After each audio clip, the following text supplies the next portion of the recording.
एक दिन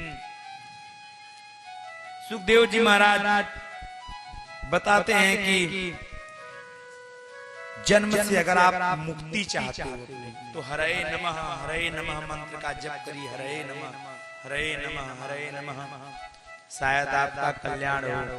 भगवान के समीप जाइए तो बोलिए, हे भगवान, मैंने जो भी पाप किया है, मैं मंत्र से हीन हूँ, क्रिया से हीन हूँ, भक्ति से हीन हूँ, मैं जो भी पाप किया हूँ उसको आप मुक्ति दीजिए, नहीं तो हमारा जो है कभी अकल्याण होता रहेगा, कभी कल्याण नहीं होगा। इसलिए आप लोग भगवान का चिंतन कीजिए, भगवान का भजन कीजिए। और भरत जी जब हिरण का जन्म हुआ तो वह एक दिन जो है जंगल में गए, वहां पे भीलों के राजा रहते रहे। अब भील के राजा जो है, देखिए भरत जी के दूसरे जन्मों का वृत्तांत है। भीलों के राजा रहते, बोले पकड़ो इसे, मारो इसे, चल तुम्हें मिठाई खिलाएंगे, चल। तब भरत जी चलने लगते हैं। भील लोगों ने विचार किया तो जरूर पागल है, इसको मारने पीटने की जरूरत क्या है, नजर रखो। घर ले गए, स्नान कराया, लाल वस्त्र पहना दिया, कपाल में रक्त चंदन तिलक किया, कनेर की फूल की माला पहनाई, मिठाई खाने। देखिए जेकर बद होए कराला, जेकर बलि होए कराला, उसको ये सब जो है पहनाया जाता है।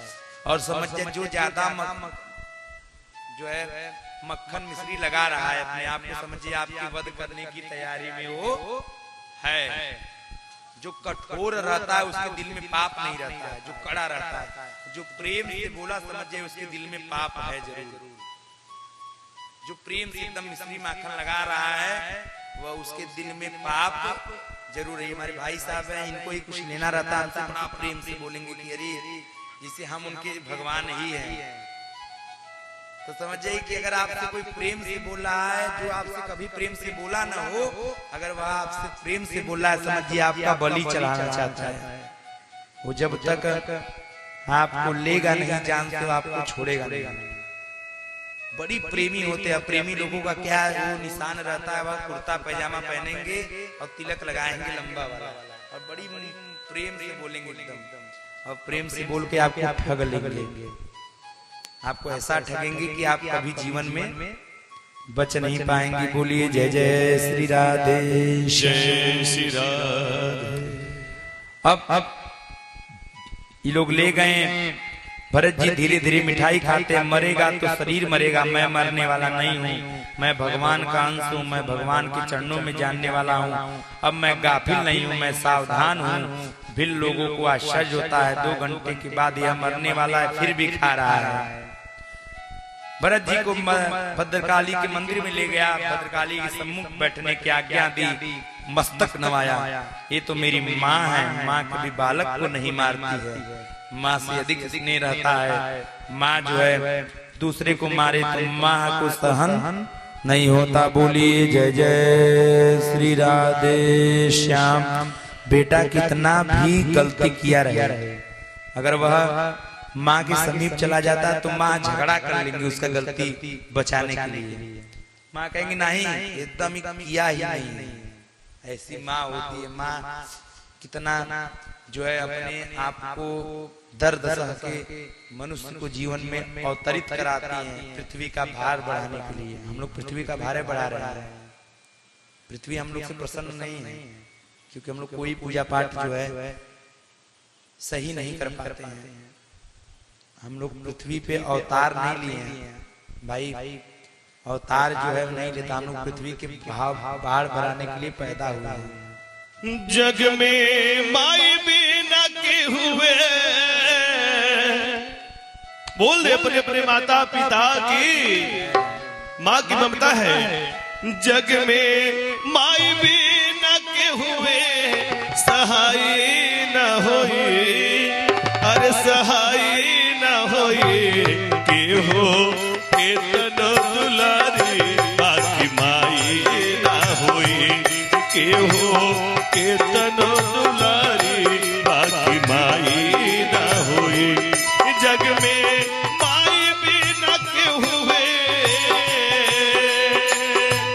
जग में माई बिना के हुए, सहाय न होई, अरे सहाय न होई, के हो केतनो दुलारी।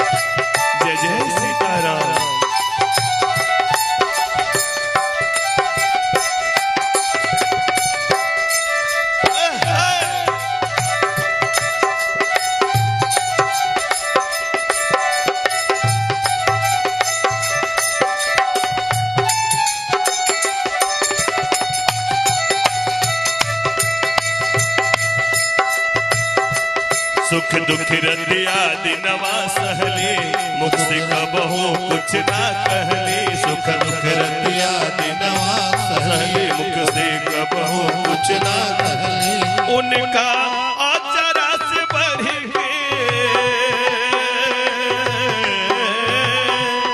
उनका आचरा से बढ़ के रजाई न होई अरे रजाई न होई के हो कीर्तन दुलारी बाकी माई न होई के हो कीर्तन दुलारी बाकी माई न होई के हो कीर्तन दुलारी बाकी माई न होई। जो माँ होती है अपने खाए चाहे ना खाए लेकिन अपने बच्चों को भूखा कभी नहीं सोने दे।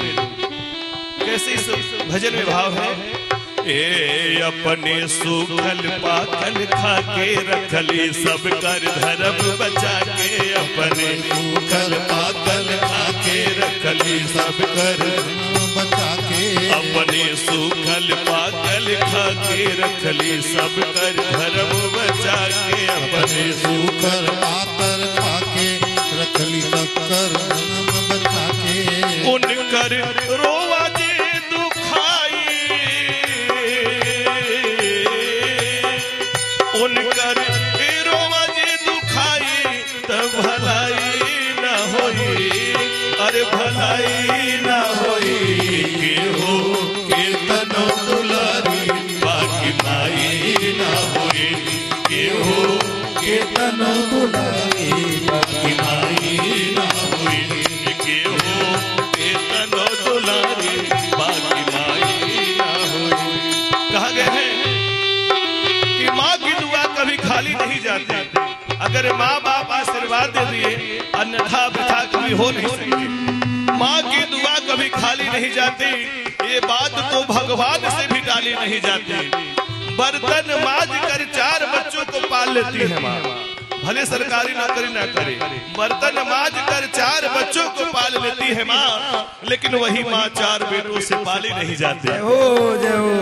रुपया पैसा लाख कमैबा सुंदर रंग महल बनवैबा रुपया पैसा खूब कमैबा सुंदर रंग महल ताली बजाई सब लोग ताली। रुपया पैसा खूब कमैबा सुंदर रंग महल बनवैबा रुपया पैसा खूब कमैबा सुंदर महल बनवैबा। आजकल नया ट्रेंड चला है कि बेटा बहू महल में रह रहे हैं और जो माँ बाप है वो अनाथ आश्रम में वृद्धाश्रम में रह रहे हैं। ऐसा नहीं, देखिए हर बहन बेटी हमारे घर की है। जितना प्यार जितना सम्मान आप अपने माँ बाप का करती हैं उतना ही सम्मान सास ससुर का भी करिए। क्योंकि जब सीता जी का विदाई होने लगा तो मैया सुनैना ने एक ही बात कहा कि सास ससुर गुरु सेवा कर पति रुख लखी आयस। अपने माँ बाप की सेवा करिए उसके बाद दूसरे माँ बाप सास ससुर है उनकी सेवा करिए। अगर ये हर घर की बहन बेटी कर ले तो ये हमारा घर स्वर्ग जैसा हो जाएगा। नहीं कहना है हे रुपया पैसा लाख कमैबा सुंदर रंग महल बनवैबा रुपया पैसा लाख कमैबा सुंदर रंग महल बनवैबा उनकर सेवा से बढ़ के उनकर सेवा से बढ़ के कमाई न होई अरे कमाई न होई के हो कीर्तनो दुलारी बाकी माई न होई के हो कीर्तनो दुलारी बाकी माई न होई के हो कीर्तनो दुलारी बाकी माई न होई।